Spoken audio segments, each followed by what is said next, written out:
بسم الله الرحمن الرحيم. In the name of Allah, the Beneficent, the واحلل عقدة من لساني يفقهوا قولي رب اشرح لي صدري. إن الحمد لله نحمده ونستعينه ونستغفره ونعوذ بالله من شرور أنفسنا ومن سيئات أعمالنا. من يهده الله فلا مضل له ومن يضلل فلا هادي له. وأشهد أن لا إله إلا الله وحده لا شريك له وأشهد أن محمدًا عبده ورسوله. أما بعد فإن خير الحديث كتاب الله وخير الهدي هدي محمد صلى الله عليه وسلم وشر الأمور محدثاتها وكل محدثة بدعة وكل بدعة ضلالة وكل ضلالة في النار. أعوذ بالله السميع العليم من الشيطان الرجيم. الحج أشهر معلومات فمن فرض فيهن الحج فلا رفث ولا فسوق ولا جدال في الحج. رب اشرح لي صدري ويسر لي أمري واحلل عقدة من لساني يفقهوا قولي. رب زدني علما رب زدني علما رب زدني علما. تمام تعریف اللہ رب العالمین کے لیے لائق و زیبا ہے. بعدہ صلاۃ و سلام نازل ہو سید الانبیاء والمرسلین رحمت للعالمین پر بیش بہا بے شمار. حمد و صلات کے بعد حج کے تعلق سے جو باتیں گزر چکی ہیں وہ حج کا معنی اور مفہوم اور اصطلاح شریعت میں حج کس کو کہتے ہیں، حج کے فضائل اجر و ثواب کتنا ہے، اس کی اہمیت شریعت کے اندر کتنی زیادہ ہے، حج کی قسمیں کتنی ہیں اور حج کے شرائط کیا ہیں، شروط کیا ہیں. اسی طرح سے حج کے ارکان اور واجبات یہاں تک گفتگو ہو چکی ہے اور آج انشاءاللہ اللہ کی توفیق سے حج کے مواقیت کے تعلق سے گفتگو ہوگی پہلے نقطے کے طور پر، اور اس کے بعد انشاءاللہ حج کی کیفیت اور حج کے طریقے کے تعلق سے چند ضروری باتیں پیش کی جائیں گی باذن اللہ تعالیٰ. اور اس کے بعد آئندہ دروس کے اندر انشاءاللہ جو بھی شیخ یہاں انشاءاللہ اللہ کی توفیق سے آئیں گے وہ حج کا مکمل تفصیلی طریقہ قدم بقدم کی شکل میں انشاءاللہ پیش کریں گے. تو سب سے پہلی بات مواقیت کا بیان. مواقیت یہ میقات کی جمع ہے. مواقیت میقات کی جمع ہے اور میقات کے معنی ہوتے ہیں متعین وقت یا متعین جگہ. متعین کوئی بھی چیز ہو یعنی اس کی تحدید کر دی گئی ہو.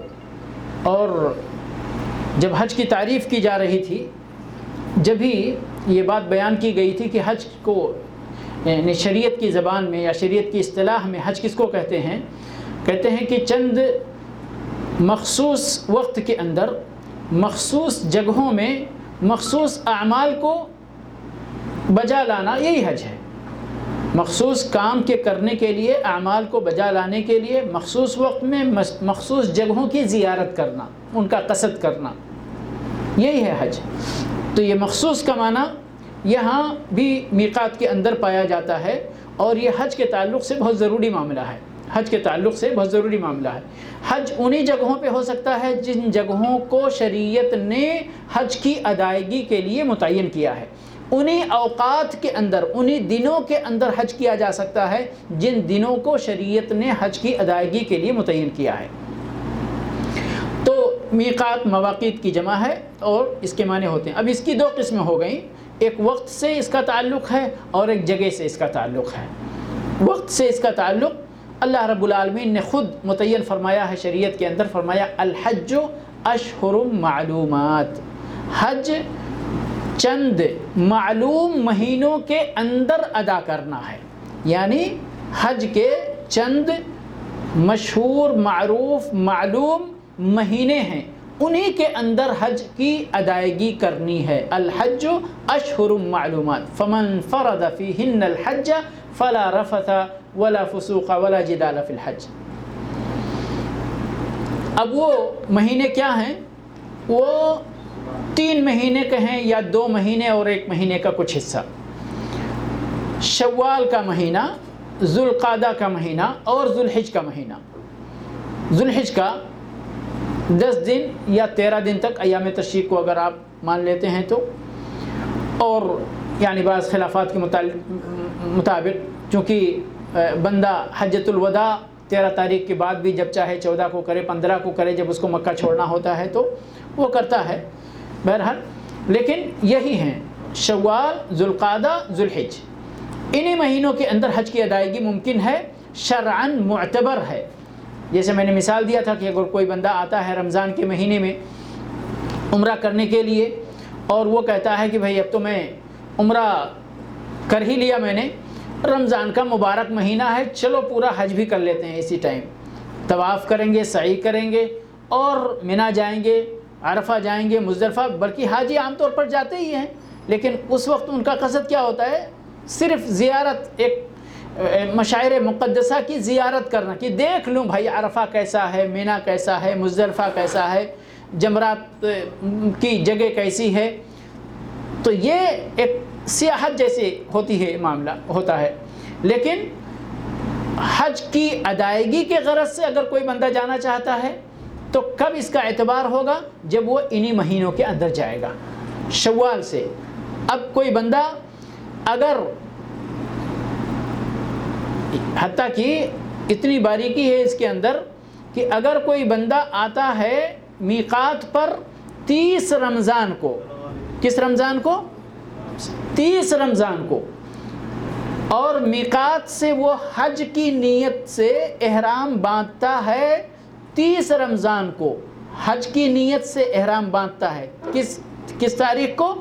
30 رمضان کو، اور اس کے بعد انتظار کرتا ہے یہاں تک کہ حج کا وقت آتا ہے، اور پھر سبھی حاجیوں کے ساتھ وہ بالکل انہی کی طرح حج کرتا ہے، اس کا حج مانا جائے گا کہ نہیں؟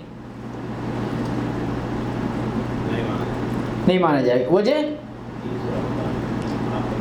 اس لیے کہ اس نے حج کی شروعات جو کی ہے وہ ابھی حج کا مہینہ شروع ہونے سے پہلے ہی کر لیا ہے، اس لیے نہیں مانا جائے گا۔ ضروری ہے کہ اگر اس کو حج کرنا ہے تو پہلی شوال سے وہ احرام باندھے میقات سے۔ تو یہ صرف مثال کے طور پر، تاکہ آپ سمجھیں کہ حج کے مہینوں کی اہمیت حج کے تعلق سے کتنی زیادہ ہے۔ اس کے بعد میقات مکانی کا نمبر آتا ہے۔ اب میقات مکانی کا مطلب کیا ہوا؟ کہ جہاں سے آپ حج کے اعمال کی ابتدا کر سکتے، اس کا آغاز کر سکتے۔ حج کا پہلا کام کیا ہے؟ حج کا سب سے پہلا کام کیا ہے؟ احرام باندھنا، ٹھیک ہے، احرام باندھنا۔ اب یہ مہینہ تو آپ نے دیکھ لیا کہ احرام اگر شوال سے 1 دن بھی پہلے باندھا ہے تو پھر اس کا شرعاً اعتبار نہیں ہوگا۔ اب اسی طرح سے کوئی بندہ اگر احرام باندھتا ہے اور جہاں شریعت نے احرام باندھنے کی جگہیں متعین کی ہیں وہاں سے احرام نہیں باندھتا، اپنی منمانی باندھتا ہے، مدینہ رہنے والا مکہ جا کر باندھتا ہے، سمجھ گئے، اور اپنی شریعت کی متعین کردہ جگہوں سے احرام نہیں باندھتا ہے، تو پھر اس کے لیے چاہے دم کا مسئلہ آئے گا، چاہے جو بھی ہے، لیکن شرعاً اس نے حج کی مخالفت کا کام کیا ہے۔ تو جو بھی شریعت کا حکم اس کے اوپر لاگو ہوگا اس کے عمل کے مطابق وہ اس کو انجام دینا پڑے گا۔ اب یہ میقات 5 میقات ہیں، یعنی جہاں سے بندہ حج کی ابتدا کرتا ہے، حج کا آغاز کرتا ہے، حج کے لیے احرام باندھتا ہے، وہ 5 جگہیں ہیں، 5 جگہیں۔ سب سے پہلی جگہ حدیث میں اس کا ذکر ہے، اللہ کے نبی صلی اللہ علیہ وسلم نے متعین فرمایا، وقت رسول اللہ صلی اللہ علیہ وسلم، وقت کا لفظ یہاں پر استعمال کیا اور اس کے معنی ہیں کہ متعین فرمایا۔ آپ صلی اللہ علیہ وسلم نے اس کی تحدید فرمائی، اس کی تعیین فرمائی، لِأَهْلِ الْمَدِينَةِ ذَا الْحُلَيْفَةِ، مدینہ والوں کے لیے ذوالحلیفہ کی جگہ کو متعین کیا کہ یہاں سے مدینہ کے لوگ احرام باندھیں گے، اور شام کے لوگوں کے لیے جحفہ، شام کے لوگوں کے لیے جحفہ، اور نجد کے لوگوں کے لیے قرن المنازل، قرن المنازل، اور یمن سے آنے والوں کے لیے یلملم، اور عراق کی طرف سے آنے والوں کے لیے ذات عرق، ذات عرق۔ ذات عرق کا ذکر ایک دوسری حدیث میں ہے، مگر 4 میقات کا ذکر ایک ہی حدیث کے اندر ہے، 4 میقات کا ذکر ایک ہی حدیث کے اندر ہے کہ اللہ کے نبی صلی اللہ علیہ وسلم نے ان 4 جگہ والوں کے لیے یہ 4 جگہیں بطور میقات متعین فرمائیں۔ وقت رسول اللہ صلی اللہ علیہ وسلم لأہل المدینہ ذی الحلیفہ ولأہل الشام الجحفہ ولأہل نجد قرن المنازل ولأہل الیمن یلملم، اور اتنا متعین کرنے کے بعد فرمایا ہن لہن ولمن اتا علیہن من غیر اہلہن لمن اراد الحج والعمرہ۔ فرمایا یہ جو جگہیں میں نے متعین کی ہیں اور ان جگہ والوں کا نام لے کر متعین کیا ہے، تو فرمایا یہ جگہیں ان جگہ والوں کے لیے، ان شہر والوں کے لیے جن کا میں نے ذکر کیا ہے، ٹھیک ہے۔ اور فرمایا کیا؟ وَلِمَنْ أَتَى عَلَيْهِنَّ، کوئی بندہ بھی اس راستے سے گزرے گا تو اس کا بھی یہی میقات مانا جائے گا، اس کا بھی یہی میقات مانا جائے گا۔ ہن لہن، یہ میقات ان شہروں والوں کے لیے ہیں، وَلِمَنْ أَتَى عَلَيْهِنَّ، اور ان کے لیے بھی ہیں جن کا گزر ان جگہوں سے ہو، ان شہروں سے ہو، ٹھیک ہے۔ لمن اراد الحج والعمرہ، جس کا ارادہ حج اور عمرہ کرنے کا ہو۔ اب یہاں ہمارے بہت سارے بھائی عام دنوں میں جاتے ہیں اور بہت بڑا سوال کھڑا ہوتا ہے، کبھی کمپنی کے کام سے جاتے، کبھی کسی رشتہ دار کی زیارت کے لیے جاتے، کبھی کچھ جاتے، دل میں نیت لے کر جاتے ہیں کہ میں عمرہ کروں گا، ضرور کروں گا، عزم کی حد تک نیت لے کر جاتے ہیں، لیکن اللہ کے ساتھ تھوڑا یعنی کھیل کرنا چاہتے ہیں، نہیں میں پہلے جاؤں گا، اپنے ساتھ بھائی سے ملاقات کروں گا یا اپنا کام کروں گا، پھر جاؤں گا عمرہ کرنے۔ تو شیخ صاحب کوئی طریقہ نہیں ہے کہ میں پہلے انہی کپڑوں میں جاؤں، اپنا کام کر لوں، پھر بعد میں جہاں رہوں وہیں سے احرام باندھ لوں؟ نہیں، دیکھیے اسلام کس کا ہے؟ اللہ کا ہے نا، دین اللہ کا ہے۔ تو اگر ہمیں اپنے اللہ کو خوش کرنا ہے تو اللہ کی مرضی کے مطابق کام کر کے ہی خوش کر سکتے۔ کام اپنی مرضی کا اور زبردستی اللہ سے ہم اللہ کی رضامندی مانگیں تو نہیں چلتا ہے نا، اور اللہ کے ساتھ ہم دھوکہ بھی نہیں کر سکتے۔ کیوں؟ اس لیے کہ اللہ تو یتولی السرائر، اللہ تو ہمارے دلوں کے بھیدوں کو ہم سے زیادہ جانتا ہے۔ مولوی صاحب کو ایک بار آپ کہہ سکتے ہیں نہیں میرا ابھی کوئی ارادہ نہیں ہے، بس وہاں جاؤں گا تو ارادہ بناؤں گا، لیکن آپ کے واقعی ارادہ آپ کے دل میں ہے یا نہیں ہے وہ ہم تو نہیں معلوم ہم کو، لیکن اللہ کو معلوم ہے، تو اس لیے اللہ کو دھوکہ نہیں دے سکتے، سمجھ گئے؟ تو ان کے لیے 2 آپشن ہے، میں بار بار جب بھی سوال ہوتا ہے تو بتاتا ہوں میں، یا تو آپ جاؤ تھوڑا سا زحمت کرو، عام دنوں میں عمرہ کرنے میں کتنا 1 گھنٹہ لگتا ہے، آپ میقات سے گزر ہی رہے ہیں، آپ جائیے میقات سے احرام باندھیے، 1 گھنٹے میں عمرہ ادا کیجئے، اس کے بعد آپ آزاد ہیں، جدھر جانا چاہیں ادھر جائیں، ڈریس آپ تبدیل کر لیے، آپ ماشاءاللہ حلال ہو گئے، کوئی مسئلہ نہیں، چلو ٹھیک ہے۔ اگر آپ کے نزدیک اس کی گنجائش نہیں تھی تو ایک دوسرا آپشن اللہ نے رکھا ہے، لیکن یہ ہے کہ آپشن جو شریعت نے رکھا ہے اسی کو استعمال کرو، اپنی مرضی نہیں تھوپنا چاہیے شریعت کے اندر، ٹھیک ہے۔ دوسرا آپشن کیا ہے کہ بھئی آپ چلے جائیں، اپنا کام کریں، کوئی مسئلہ نہیں ہے، آپ میقات سے تجاوز کر جائیں، ٹھیک ہے، لیکن جب آپ اپنی ضرورت سے فارغ ہو جائیں، جب آپ کو لگے کہ اب ہم کو عمرہ کرنا ہے، ٹھیک ہے، تو جو میقات آپ کا بنتا ہے اس میقات پر آپ واپس چلے جائیں، اور میقات اتنی دور تو نہیں ہے۔ اب جیسے کچھ بھائی یہاں سے ہمارے اکثر جدہ جانا ہوتا ہے لوگوں کو، تو کیا چاہتے ہیں کہ جدہ سے ہی ہم کو مولوی صاحب فتویٰ دے دیں، میں جدہ سے ہی احرام باندھ کے جا کے عمرہ کر لوں۔ نہیں، آپ جدہ نہیں، یا تو آپ یمبو جاؤ جو جحفہ کی جگہ ہے، رابغ جو ہے ابھی، ٹھیک ہے، اور یا تو ادھر اپنے سیل کبیر آ جاؤ، طائف میں جو میقات ہے، میقات سے احرام باندھو اور جا کے عمرہ کرو، انشاءاللہ کوئی مسئلہ نہیں ہے آپ کے لیے۔ لیکن آپ ان کے حکم میں نہیں ہیں جو ان میقات کے اندر ہیں، ان کا حکم یہ اسپیشل کوالٹی ہے ان کی۔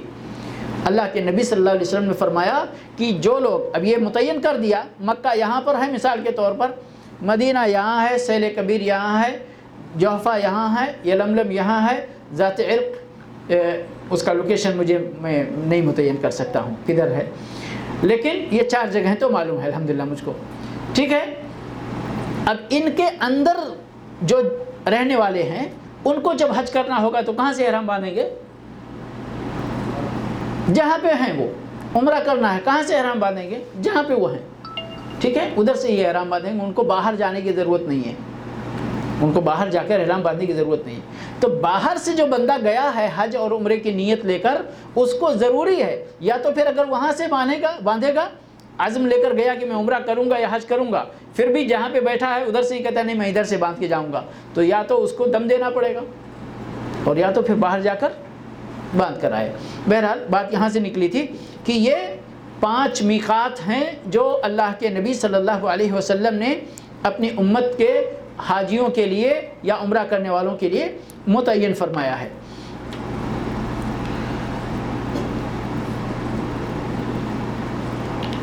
یہ میقات کا معاملہ یہیں پہ ختم ہوتا ہے۔ 5 میقات ہیں اور ہن لہن، یہ بہت اہم ہے، ہن لہن وَلِمَنْ أَتَى عَلَيْهِنَّ مِنْ غَيْرِ أَهْلِهِنَّ لِمَنْ أَرَادَ الْحَجَّ وَالْعُمْرَةَ۔ یہاں ایک نقطہ بہت اہم ہے، بہت سارے لوگ بہت حرج محسوس کرتے کہ ہم کیسے عمرہ اور حج نہیں بھی کرنا ہے تو بھی، اور یہ علماء سابقین نے بھی اس پر جو ہے بحث کی ہے کہ کسی بندے کو اگر اس کو موقع ہے عمرہ کرنے کا اور وہ مکہ جا رہا ہے، بھلے ہی دوسرے کام سے جا رہا ہے، تو اس کو عمرہ کرنا چاہیے، یعنی میقات ایسے ہی تجاوز نہیں کرنا چاہیے، احرام باندھ کر ہی جانا چاہیے۔ لیکن یہ کس کے لیے ہے؟ جو کبھی کبھار جاتا ہے۔ اب بہت سارے ایسے لوگ ہیں جن کو ڈیلی مکہ میں کام پڑتا ہے، ڈیلی مکہ میں کام پڑتا ہے بہت۔ اب یہاں طائف میں میقات ہے، طائف کے باہر جتنے لوگ رہنے والے ہیں بہت سارے لوگ ڈیلی کا مشوار مکہ میں کرتے ہیں۔ اب اگر ان کو کہہ دیا جائے نہیں بھائی جب بھی تم میقات سے گزرو تو احرام باندھ کر گزرو اور جا کر عمرہ کرو، پھر اپنا کام کرو، نہیں، سبحان اللہ، اللہ کے نبی صلی اللہ علیہ وسلم نے اسی وقت اس مسئلے کو ختم کر دیا تھا۔ احرام کس کے لیے ہے؟ لمن اراد الحج والعمرہ، جس کو حج اور عمرہ کرنا ہے اس کو ان جگہوں سے آگے بغیر احرام کے نہیں بڑھنا ہے۔ لیکن جن کو حج عمرہ نہیں کرنا ہے، وہ اپنی ضرورت کے لیے، بزنس کے لیے جا رہے ہیں، نوکری ڈیوٹی کرنے کے لیے جا رہے ہیں، کوئی عام اور کام ہے کرنے جا رہے ہیں، وہ جائیں آئیں، کوئی فرق نہیں پڑتا ہے، 1000 بار جائیں آئیں۔ جی، اب یہ میقات بھی آپ نے جان لیا اور ارکان اور واجبات آپ نے سمجھ لیا تھا۔ اب اگر ہم اس بات پر آتے ہیں کہ میقات حاجی پہنچ گئے، اب حاجی کو کیا کرنا چاہیے یا عمرہ کرنے والے کو کیا کرنا چاہیے میقات پر پہنچ کر۔ اور اس سے پہلے میں اختصار کے ساتھ یعنی ملخص آپ کو بتا دوں کہ یہ جو تینوں قسموں کے حج میں نے بتائے ہیں، پہلے ہر قسم کے حج میں بندے کو کیا کیا کام کرنا ہے اختصار کے ساتھ، اور پہلے پھر اس کے بعد چند باتیں انشاءاللہ قدر تفصیل سے۔ اب آپ تصور کریں کہ ایک بندہ حج تمتع کرنا چاہتا ہے، یعنی وعلیکم السلام، آپ سوچیں میں جا رہا ہوں حج تمتع کروں گا، ٹھیک ہے۔ اب حج تمتع کرنے والے کو کیا کیا کام کرنا ہے میں صرف گناؤں گا یہاں پر۔ پہلے حج تمتع کرنے والا میقات پر پہنچ گیا، میقات پر کس چیز کا احرام باندھے گا؟ عمرے کا احرام، اللہم لبیک عمرتن، اور بعض علماء کرام نے کہا متمتعا بہا الی الحج، ضروری نہیں ہے، ٹھیک ہے۔ پھر احرام باندھ لیا، یہاں سے مکہ پہنچ گیا، مکہ پہنچ کر اس کو کیا کیا کرنا ہے؟ طواف کرنا ہے، سعی کرنا ہے، ٹھیک ہے، اور حلق یا قصر، بال کٹنگ یا شیونگ، ٹھیک ہے۔ اب آپ کہیں گے تو اس نے تو عمرہ کیا پورا، ہاں اس کو پورا عمرہ کرنا ہے، ٹھیک ہے، لیکن یاد رہے کہ کب سے شروع کرنا ہے حج، میقات زمانی کا اعتبار کرنا ہے، پہلی شوال اور اس کے بعد، پہلی شوال اور اس کے بعد۔ اس سے پہلے اگر کوئی جاتا ہے تو اس کا عمرہ ہی ہوگا۔ میں نے کئی بار کئی سال بہت تفصیل سے کی، یعنی حج تمتع کب ہوگا، کن کن شرطوں سے ہوگا۔ اس کے لیے شرط ہے کہ تمتع ایک ہی سفر میں، ایک ہی سال میں پہلے عمرہ کرنا ہے اور پھر حج کرنا، مستقل ایک ہی سفر اور ایک ہی سال۔ سمجھ گئے نا، یہ بہت اہم شرط ہے۔ تو بہرحال اب اس نے عمرہ کرنا ہے، شوال سے اس کو اشہر حج کے اندر ہی کرنا ہے۔ ایک بندہ جاتا ہے رمضان میں ہے، عمرہ کرتا ہے اور پھر حج تک باقی رہتا ہے اور حج کرتا ہے، اس کا تمتع نہیں ہوگا۔ ایک بندہ جاتا ہے شوال میں، عمرہ کر لیتا ہے، پھر واپس آ جاتا ہے، پھر جا کے حج کرتا ہے، تمتع نہیں ہوگا اس کا۔ سمجھ گئے نا، ایک ہی سفر چاہیے اور اشہر حج کے اندر ہونا چاہیے اور ایک ہی سال کے اندر ہونا چاہیے۔ تو بہرحال اب اس نے مستقل عمرہ کیا۔ ہاں، حج تمتع میں پہلا کام احرام، پھر طواف، پھر سعی، پھر کٹنگ یا شیونگ، عمرہ مکمل کرنا ہے حج کے مہینوں میں جا کر۔ اب وہ کیا کرے گا، حلال ہو گیا، انتظار کرے گا، انتظار کرے گا، اپنے وطن واپس نہیں آئے گا، وہیں پہ مکہ میں انتظار کرے گا۔ کس چیز کا؟ 8 ذو الحجہ کے آنے کا۔ 8 ذو الحجہ کے آنے کے بعد مینا میں جائے گا یوم الترویہ، 9 تاریخ کو عرفہ میں جائے گا یوم عرفہ، واپس آتے ہوئے مزدلفہ کے اندر رات گزارے گا، اور پھر اس کے بعد میں یوم النحر کو مینا میں آئے گا، اور پھر 3 دن یا 2 دن ایام تشریق مینا میں گزارے گا۔ ٹھیک ہے، یہ ہو گیا۔ اس کے بعد 8 تاریخ کو اس نے پھر سے کس چیز کا احرام باندھا تھا؟ حج کا احرام باندھا۔ ٹھیک ہے، اب مینا گیا، عرفہ گیا، مزدلفہ، مینا، یہ تو ہو گیا کہاں کہاں جانا ہے۔ اب اس کو پھر سے طواف کرنا ہے، پھر سے سعی کرنا ہے، اور واجبی طور پر قربانی دینا ہے، واجب ہے قربانی۔ ٹھیک ہے، اور ایام تشریق اس کو مینا میں گزارنے ہیں۔ اب جا کر اس کا حج تمتع پورا ہوا۔ ٹھیک ہے، ہاں، بال بھی کٹانا ہے، پھر سے بال بھی پھر سے کٹانا ہے۔ اب ایک حج تمتع ہو گیا۔ حج افراد اور حج قران، یہاں دونوں کی کیفیت میں نے پچھلے درس میں واضح کیا تھا کہ دونوں کے اعمال میں صرف 2 جگہ فرق ہے۔ ایک نیت کرنے میں فرق ہے تلبیہ پکارتے وقت، اور ایک قربانی کا فرق ہے، بس باقی اعمال دونوں کا ایک ہے، تو اس لیے ہم کو الگ الگ بیان کرنے کی ضرورت نہیں ہے۔ قران والا یا افراد والا میقات پہنچ گیا، اب وہ نیت کرے گا، قران والا اللہم لبیک حجا وعمرۃ، دونوں ایک ساتھ۔ افراد والا کیا بولے گا؟ اللہم لبیک حجا۔ ٹھیک، یہاں فرق سمجھیں، دونوں آگے بڑھیں گے تلبیہ پکارتے ہوئے۔ مکہ پہنچ گئے، طواف کریں گے، یہ طواف قدوم ہوگا۔ ٹھیک ہے، دونوں کے لیے، افراد والے کے لیے بھی ایک طرح سے اور قران والے کے لیے بھی۔ اس کے بعد طواف کر لیا، سعی کے لیے دونوں کو اختیار ہے، سعی کے لیے دونوں کو اختیار ہے، چاہے تو ابھی کرے اور چاہے تو حج کے وقت کے لیے اس کو باقی رکھے، لیکن احرام نہیں کھولنا، بال نہ کٹنگ کرانا ہے نہ شیونگ کرانا ہے۔ ٹھیک ہے، احرام کی پابندیوں کے ساتھ 8 ذو الحجہ تک باقی رہنا ہے۔ 8 ذو الحجہ کو مینا میں جانا ہے، 9 کو عرفہ میں جانا ہے، 9 کا دن ختم کر کے مزدلفہ میں رات گزارتے ہوئے 10 کی صبح پھر مینا میں پہنچ جانا ہے۔ اب یہاں پر طواف افاضہ دونوں کے لیے ضروری ہے۔ سعی اگر اس نے پہلے کر لیا ہے تو سعی کی ضرورت یہاں نہیں ہے دونوں کے لیے، اور اگر نہیں کیا ہے تو طواف کرے گا اور پھر سعی کرے گا۔ سمجھ گئے نا؟ اب ایام تشریق تو سب کو گزارنا ہے مینا میں 2 دن یا 3 دن۔ یوم النحر کے عمل میں صرف فرق یہ ہے کہ افراد والے کے اوپر قربانی فرض نہیں ہے، قران والے کے اوپر قربانی واجب ہے۔ ٹھیک ہے، قربانی واجب ہے، باقی کام سب ایک ہے۔ کنکری مارنا ہے، بال کٹانا ہے، سب کچھ ایک ہے، ٹھیک ہے۔ 2 دن یا 3 دن ایام تشریق مینا میں گزارنا ہے اختصار کے ساتھ۔ حج پورا ہو گیا کہ نہیں ہو گیا؟ ٹھیک ہے۔ ایام مینا میں یا یوم النحر کو اگر بندے نے، حاجی نے کوئی بھی 2 کام کر لیا تو احرام کا کپڑا اتار سکتا ہے، تحلل اول اس کو حاصل ہو جائے گا، جس کو چھوٹا حلال ہونا بھی بولتے ہیں، ٹھیک ہے۔ چھوٹا حلال ہونے کا اس کو موقع مل گیا۔ بڑا حلال کب ہوگا؟ جب وہ طواف افاضہ سے فارغ ہو جائے گا۔ جب تک طواف افاضہ نہیں کرے گا تب تک وہ بڑی حلت اس کو حاصل نہیں ہوگی۔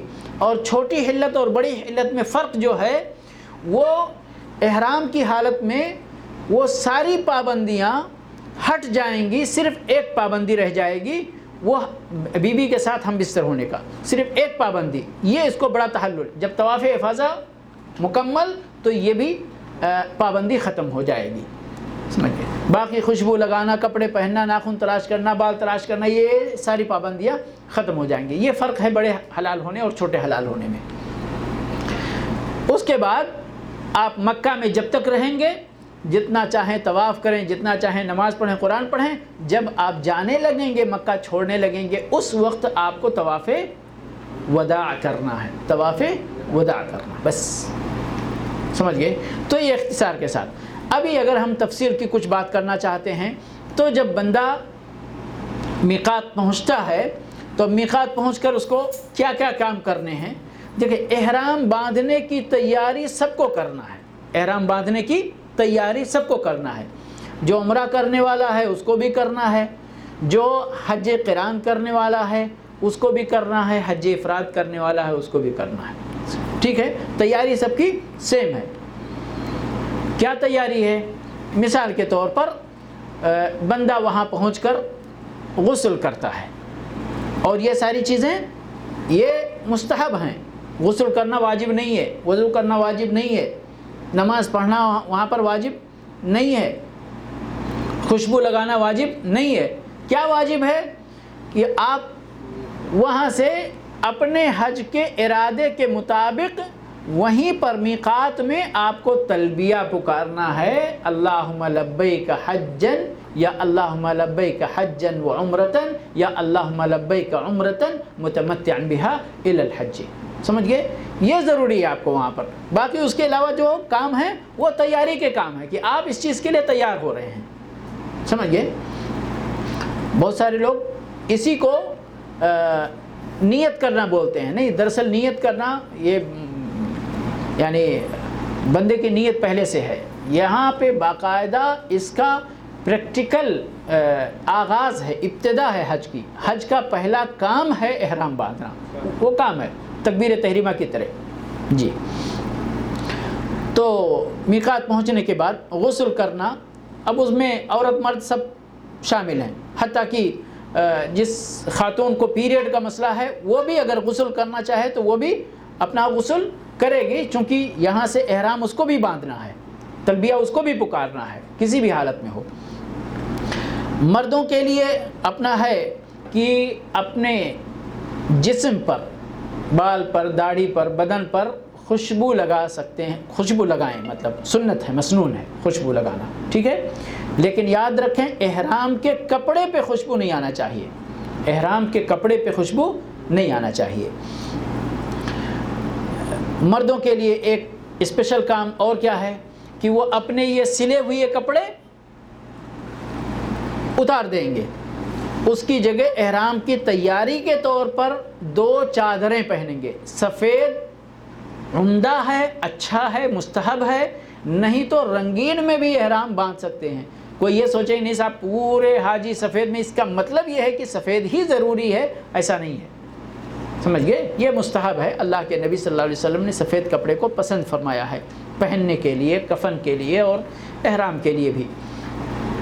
تو اس طرح سے یعنی یہ تیسرا کام ہو گیا کہ بندہ اپنے سلے ہوئے کپڑے اتار دے اور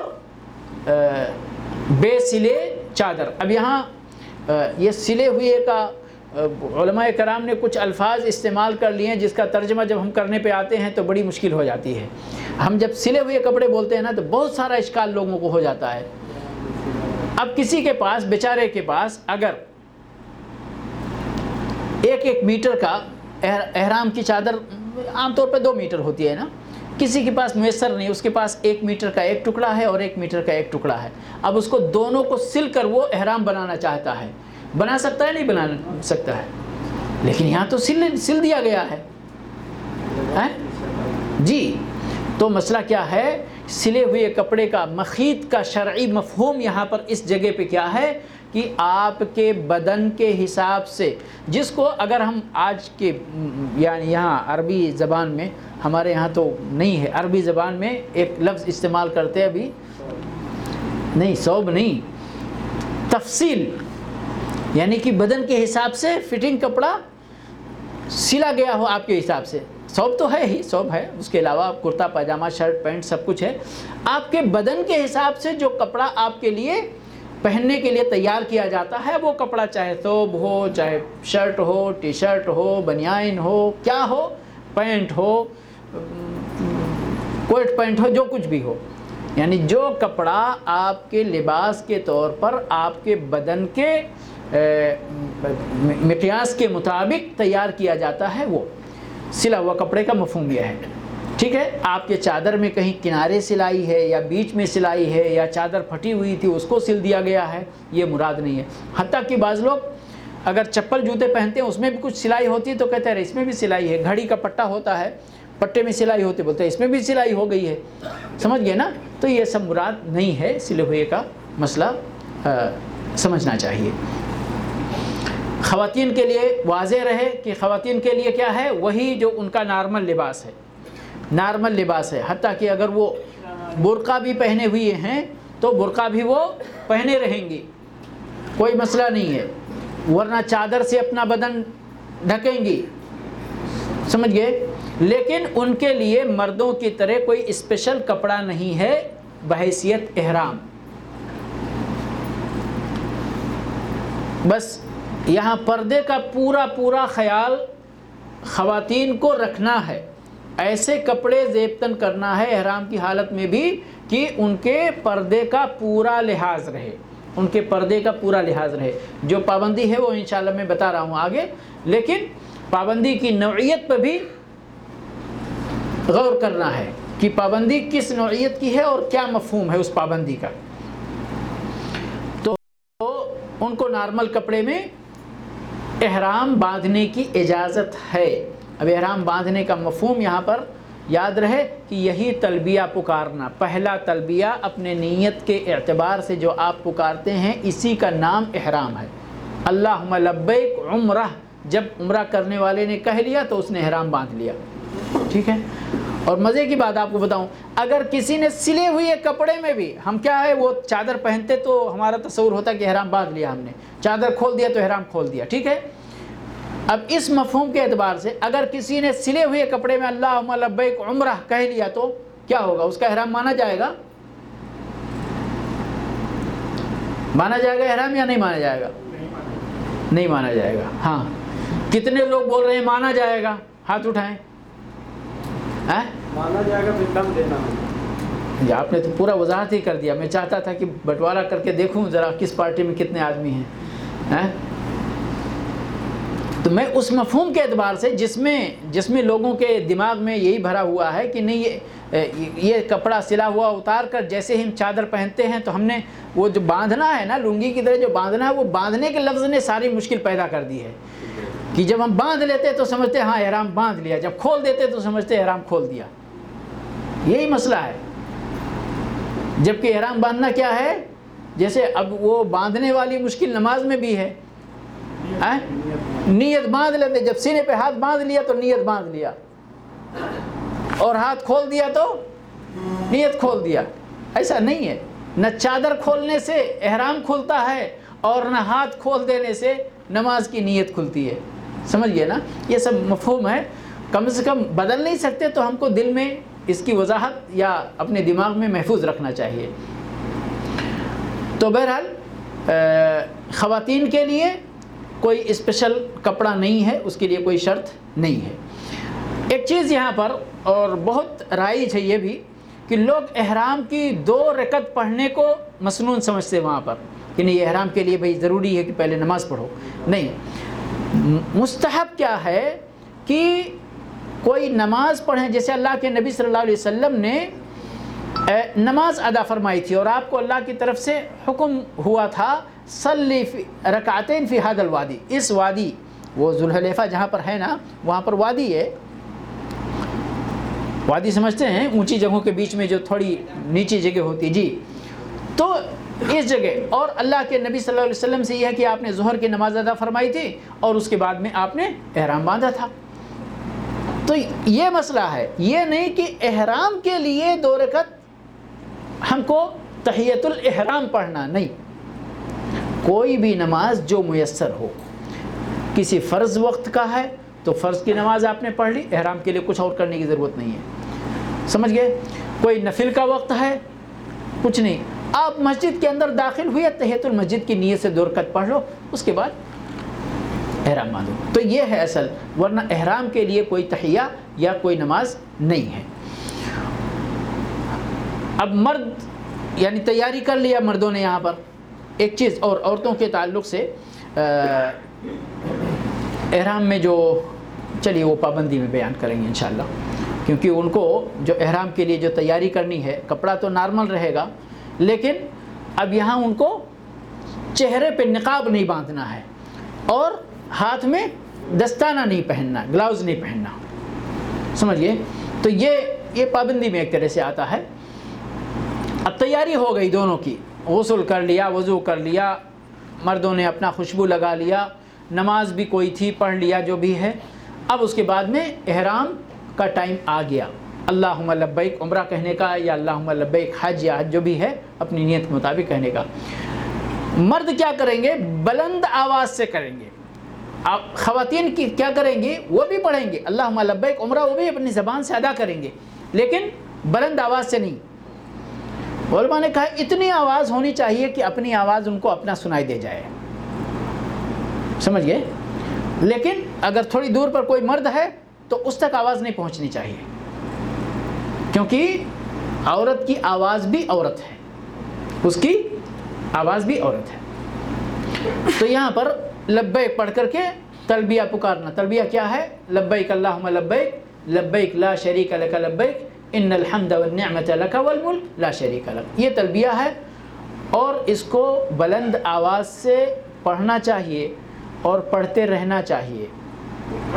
کب تک؟ عمرہ کرنے والے کے لیے، یا جو حج کرنے ہی جا رہا ہے لیکن احرام باندھ کر ابھی گیا ہے، تو کہاں تک؟ مکہ میں، حرم میں 2 قول ہے، حرم میں داخل ہونے کے وقت سے ہی تلبیہ چھوڑ دو، اور دوسرا قول ہے کہ حجر اسود تک جب آپ پہنچ جائیں، یہ ہے کہ اب ہم طواف شروع کریں گے تب بند کریں۔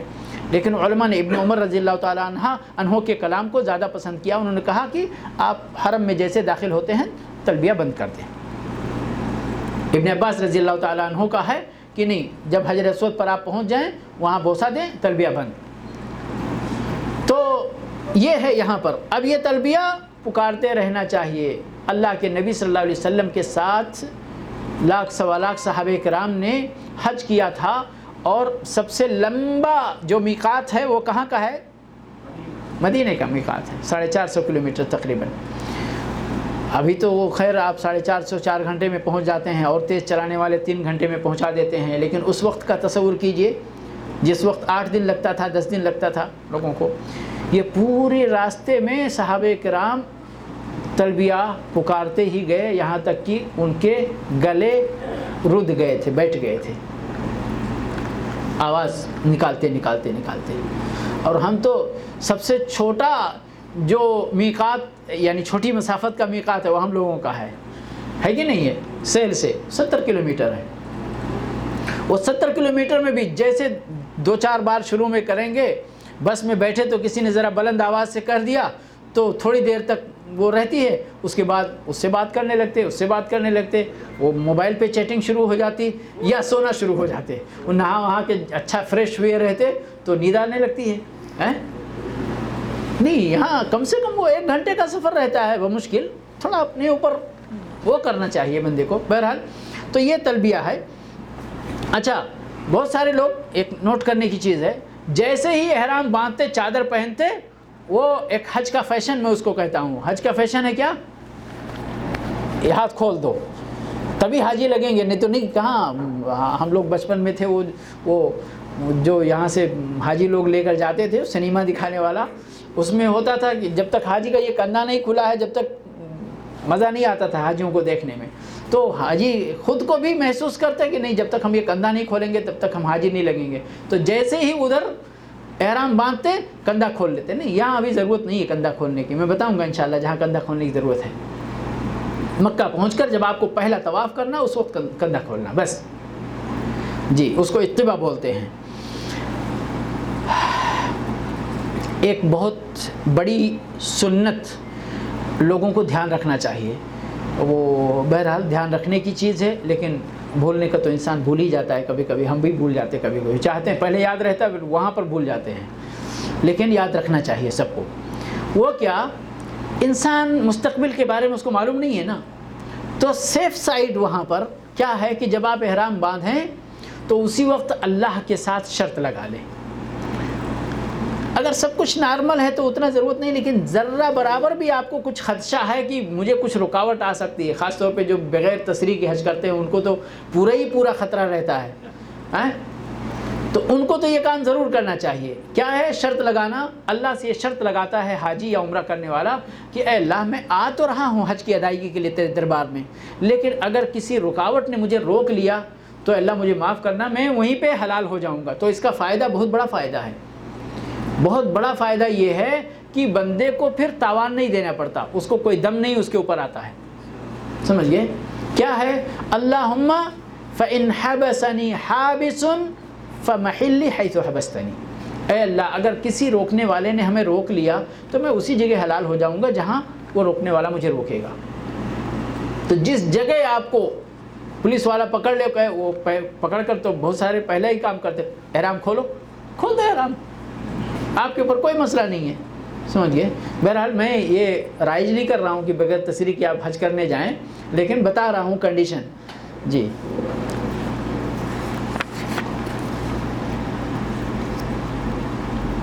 اب اگر پابندی کی بات کی جائے کہ آپ نے تو احرام باندھ لیا، احرام میں یہ بہت اہم شق ہے، بہت اہم مسئلہ ہے حج کرنے کا. آپ لوگ دیر میں آئے تو ہم بھی دیر کریں گے، اب سہنا ہی پڑے گا، کیا کریں گے. میں گھڑی دیکھ رہا ہوں لیکن کیا کروں. سب سے پہلے نمبر پر یعنی کچھ چیزیں کامن ہیں پابندی، ٹھیک ہے، وہ مردوں کو بھی کرنی ہے پابندی اور عورتوں کو بھی اس کی پابندی کرنی ہے. کچھ چیزیں ہیں عورتوں کے ساتھ، وہ یعنی وہ کام ہی عورتوں کے ساتھ خاص ہے، ورنہ پابندی مردوں پہ بھی ہے. سمجھ گئے؟ پہلا کامن چیز جو ہم بیان کرنے کے لیے کر سکتے ہیں، وہ بغیر کسی عذر کے بال کاٹنا، ناخون کاٹنا، ٹھیک ہے، یہ سارے نہ مرد کر سکتا ہے اور نہ عورت.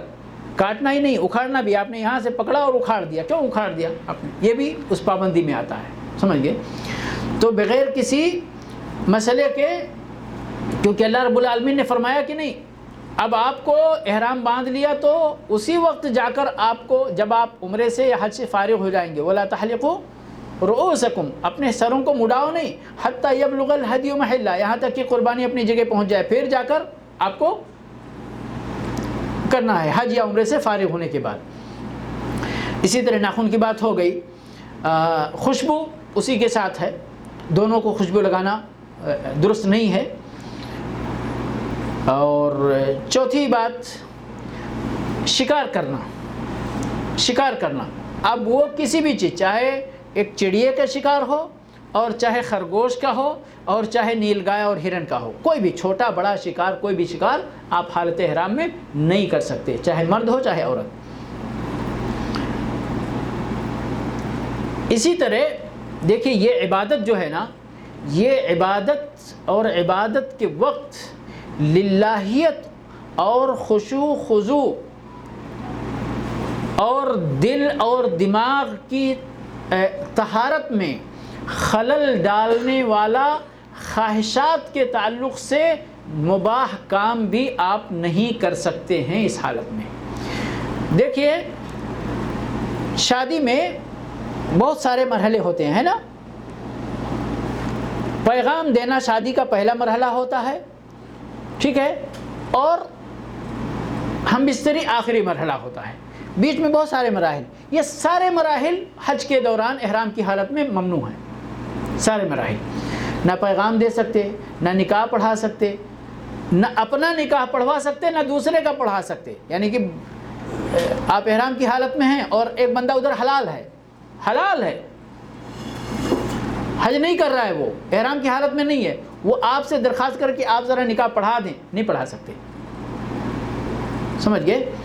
شادی کا پیغام دینا دونوں طرف سے، میاں بیوی دونوں طرف سے، نکاح پڑھوانا، اور یہاں تک کہ ہم بستری، اور بہت ساری، یہاں تک کہ شہوت کی نظر بھی ممنوع ہے، خواہ اپنی بیوی ہی کا کیوں نہ ہو، ممنوع، پابندی ہے احرام کی حالت میں۔ تو یہ ساری چیزیں یہ احرام کی پابندیوں میں سے شمار ہوتی ہیں۔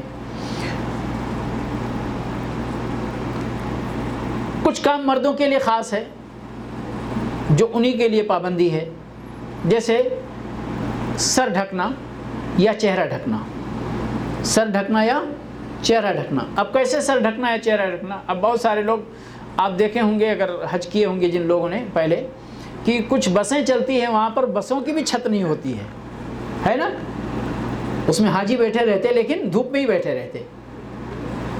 تو انہوں نے اسی جگہ سے وہ مسئلہ لیا ہے کہ ہمارے اوپر اب یہ سر کے اوپر ہمارا سر کھلا رہے اور اس کے اوپر پھر آسمان ہی رہے، بیچ میں کچھ نہیں رہے،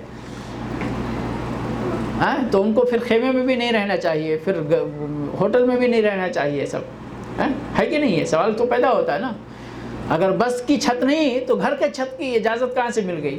تو وہ مفہوم نہیں ہے۔ مفہوم یہ ہے کہ ہم مرد لوگ عام طور پہ جیسے غترہ پہنتے ہیں، ٹوپی لگاتے ہیں، یا ٹھنڈے کی ٹوپی ہے، اونی ٹوپی ہے وہ لگاتے ہیں، یا اس طرح کی کوئی، یا بادشاہ لوگ تاج پہنتے ہیں۔ اور کنسیپٹ یہی ہے جہاں تک میں نے سمجھا کہ یہاں پر بندے کو اپنی عاجزی کا اظہار اللہ کے سامنے کرنا ہے، اور یہ سر پر رکھنے والی جتنی چیزیں ہیں وہ بندے کی شرف اور اس کی تکریم کی چیز، اس کے اعزاز کی چیز ہے، چاہے وہ تاج ہو، سونے کا ہو، چاندی کا ہو، یا یہ غترہ ہو، ٹوپی ہو۔ اللہ کے سامنے اپنے سر کو ننگا کر کے اپنے عاجزی کا اظہار کرنا ہے، اللہ کے سامنے اپنی گداگری کا اظہار کرنا ہے، اپنے فقر اور محتاجگی کا اظہار کرنا ہے، اپنے کو بندہ ثابت کرنا ہے اپنے رب کے سامنے۔ سمجھ گئے؟ یہاں مردوں کے لیے، لیکن سبحان اللہ، اللہ رب العالمین کی شریعت اور شرعی حکمت پر قربان جائیے، یہ ساری چیزیں مقصود ہیں، مردوں میں بھی مقصود ہیں اور عورتوں میں بھی مقصود ہیں۔ عاجزی تو سب کو دکھانی ہے نا، لیکن نہیں، عورت کی کرامت، اللہ کو اس کرامت کو ختم کرنا حج میں بھی منظور نہیں۔ عورت کے لیے اللہ نے اجازت دیا کہ نہیں، وہ اپنا پورا پردہ کرے، اپنا سر ڈھکے۔ چہرہ مردوں کے لیے ہے، کھلا رہنا واجب ہے، ضروری ہے، لیکن عورتوں کے لیے جو پابندی ہے وہ پٹی چہرے پر رکھ کر جو پیچھے باندھتی ہیں وہ باندھنے کی پابندی ہے، لیکن اگر اس طرح سے اپنا دوپٹہ وہ اپنے سر کے نیچے سے اوپر سے لٹکا کر چہرہ چھپاتی ہیں تو یہ شرعاً مقصود ہے۔ اور عائشہ رضی اللہ تعالیٰ عنہ کی مشہور حدیث ہے کہ جب ہم اللہ کے نبی صلی اللہ علیہ وسلم کے پاس ہوتے، اپنے محرم کے پاس ہوتے، تو ہم چہرہ کھول کے رکھتے، لیکن جیسے ہی ہمارے پاس سے کوئی اجنبی گزرتا تو ہم اپنا چہرہ ڈھک لیا کرتے تھے، پردہ کر لیا کرتے تھے۔ سمجھئے؟ تو یہ ہے مردوں اور عورتوں میں فرق۔ یہاں پر ایک چیز اور جو پابندی کے طور پر میں نے بتایا تھا خواتین کے لیے، یہ گلاؤز بھی پہننا۔ مرد جو ہے یہ یعنی دستانہ ویسے ہی نہیں پہنتے ہیں، اور لیکن خواتین پہنتی ہیں بہرحال، لیکن یہاں اس حالت میں، حج کی حالت میں، وہ دستانہ نہیں پہنیں گی۔ ٹھیک ہے؟ نقاب اور دستانہ دو چیزیں ہیں۔ اور وقت میں اجازت ہے، تھوڑی باتیں انشاءاللہ ضرور سرسری ہی۔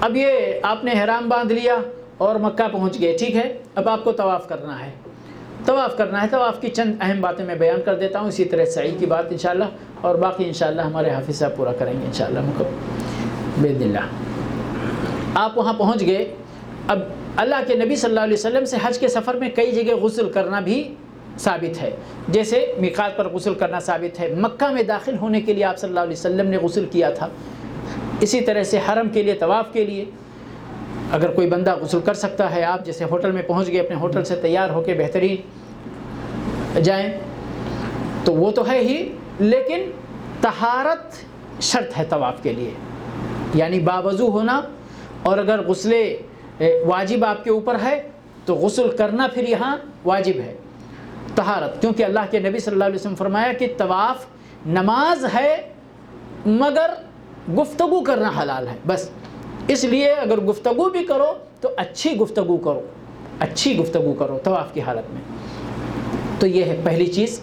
اس کے بعد میں تلبیہ آپ نے حرم میں داخل ہوتے ہی بند کر دیا یا حجر اسود تک پہنچ کر بند کیا، اب طواف کا آغاز کرنا ہے آپ کو حجر اسود سے، ٹھیک ہے، حجر اسود کو اگر آپ نے ہونٹوں سے بوسہ دیا، موقع ملا تو اچھی بات ہے، یہ اصل ہے، نہیں تو ہاتھ سے چھو سکے ہاتھ چھوئیے اور پھر ہاتھ کو بوسہ دیجئے، چھڑی ہے چھو کر بوسہ دیجئے، نہیں تو پھر یہ موقع نہیں ملا تو دور سے آپ اشارہ کیجئے، اور ہاتھ کو چومنے کی یہاں کوئی ضرورت نہیں ہے، صرف اشارہ کافی ہے، بسم اللہ اللہ اکبر یہ کہہ کر آپ طواف شروع کر دیں۔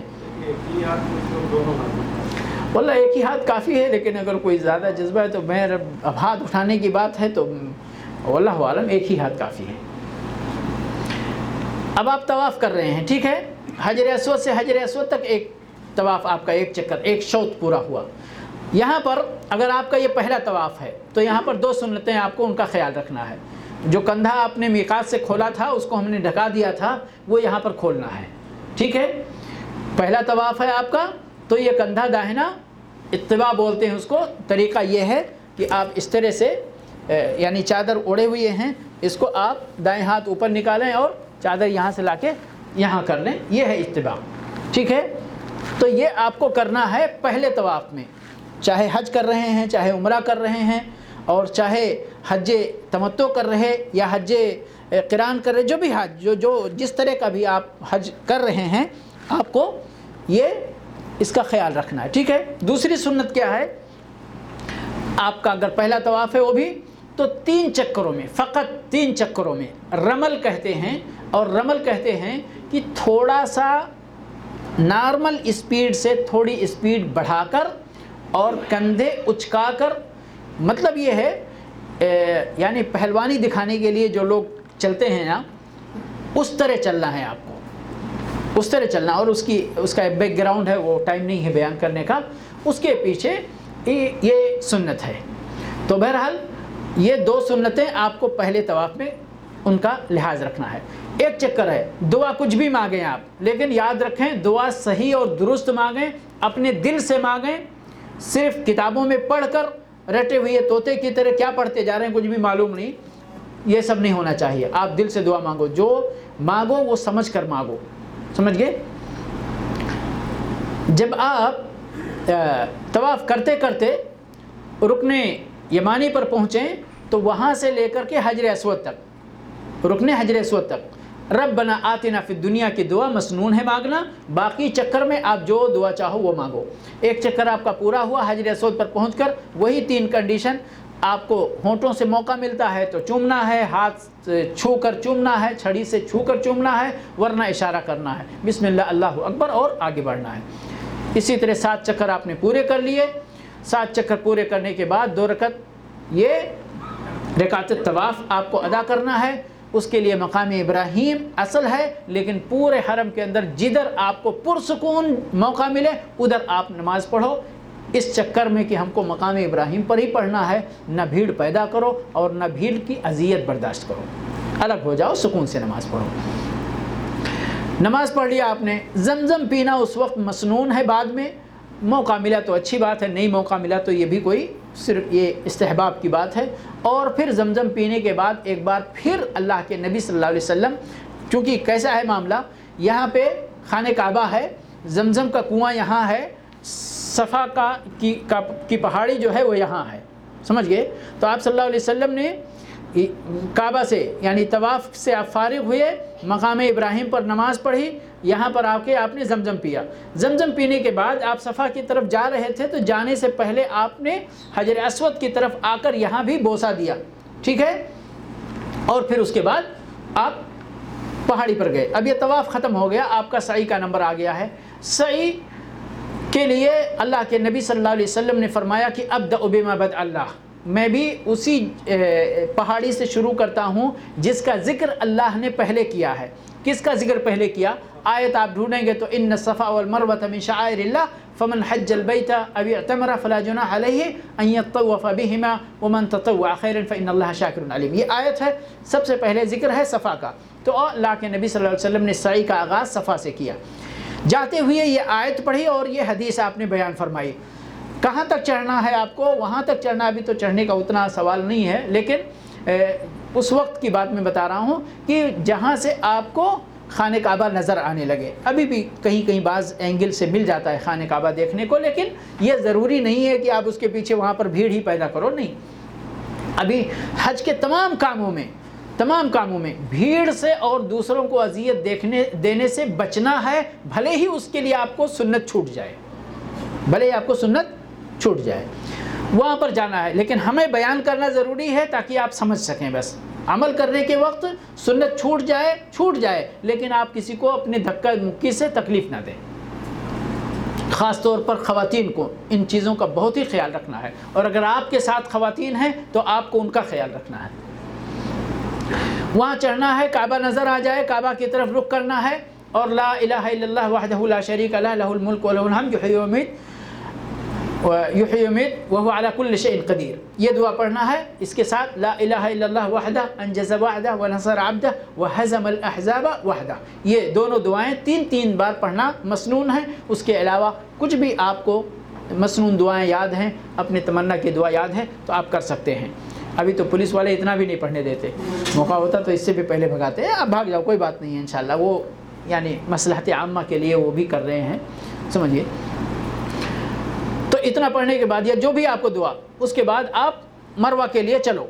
آپ جیسے ہی مروہ کے لیے چلیں گے، تھوڑی دور کے بعد آپ کو گرین لائٹ نظر آئے گی، اس لائٹ سے لے کے دوسری گرین لائٹ تک، اب تو پورا لائٹ وہاں تک کر دیا ہے، بیچ میں سلسلہ منقطع نہیں ہے، پورے پہ نشانی ہے، وہاں تک آپ کو دوڑنا ہے۔ اب وہ دوڑنا بے تحاشا نہیں دوڑنا کہ جس کو جو بھی آپ کے راستے میں آ جائے اس کو گراتے پڑھاتے چلے جائیں، آپ کو دوڑنا ہے، خواتین کو نہیں دوڑنا ہے۔ اور اگر آپ کے ساتھ خواتین ہیں اور خواتین کے غائب ہونے کا خطرہ ہے تو آپ بھی ان کے ساتھ نہیں دوڑیں گے، ان کے ساتھ چل کر جائیں گے، سمجھ گئے؟ لیکن اگر آپ اکیلے ہیں، دوڑنا ہے تو نارمل دوڑنا۔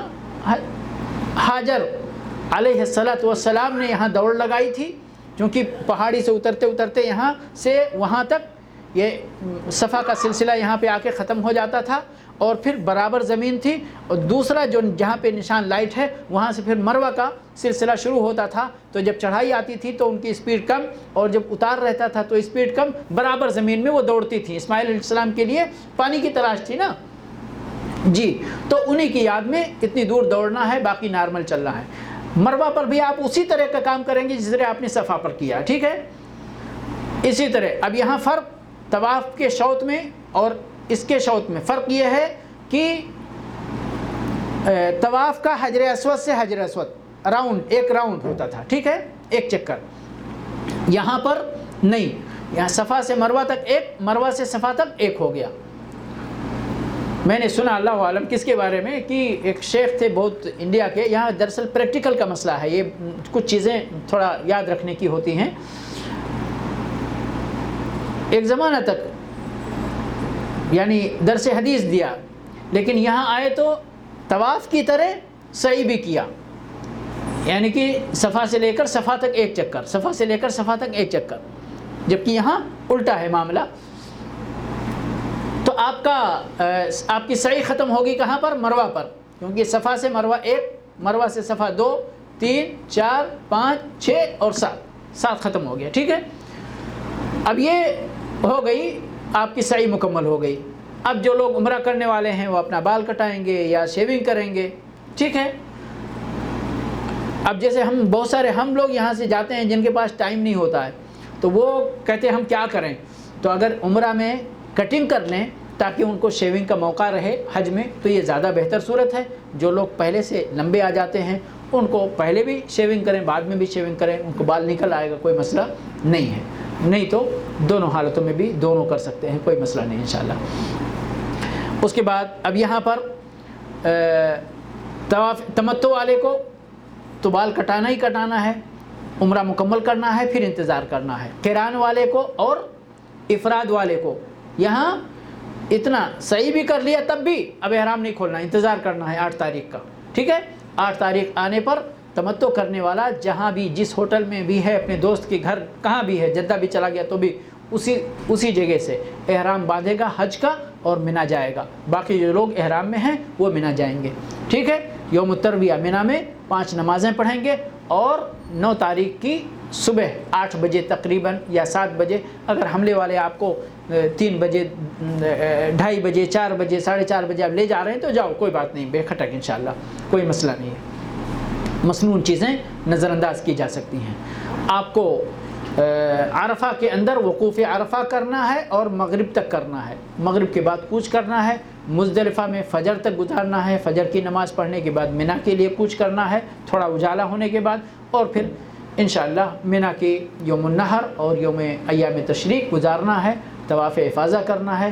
اور جنہوں نے سعی نہیں کیا ہے تمتع والے طواف افاضہ کے ساتھ لازمی طور پر سعی بھی کریں گے، اور جو افراد کرنے والے ہیں یا قران کرنے والے ہیں اگر پہلے سعی کر لیا ہے تو آج سعی سے ان کو چھٹی ہے، اور اگر نہیں کیا ہے تو طواف افاضہ کے ساتھ سعی بھی کرنی ہے ان کو۔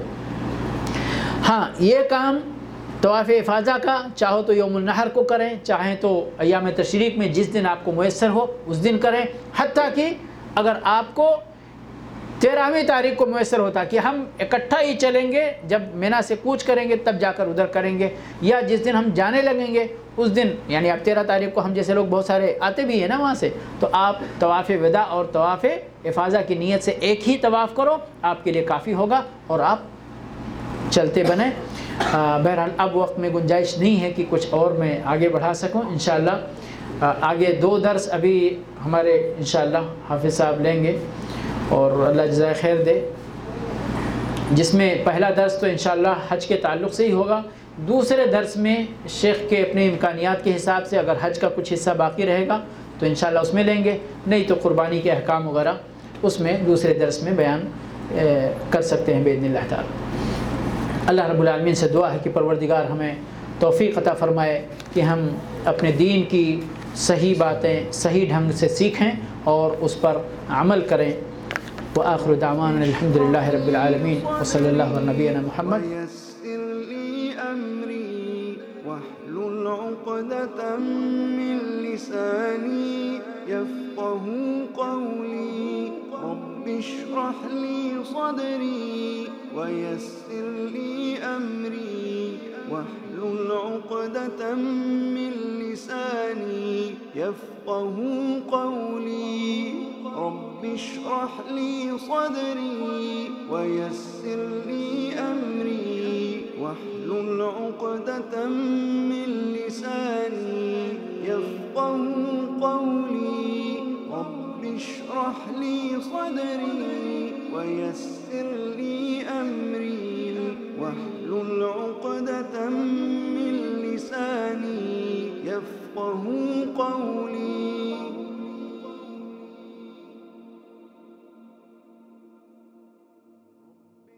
رب اشرح لي صدري ويسر لي أمري واحلل عقدة من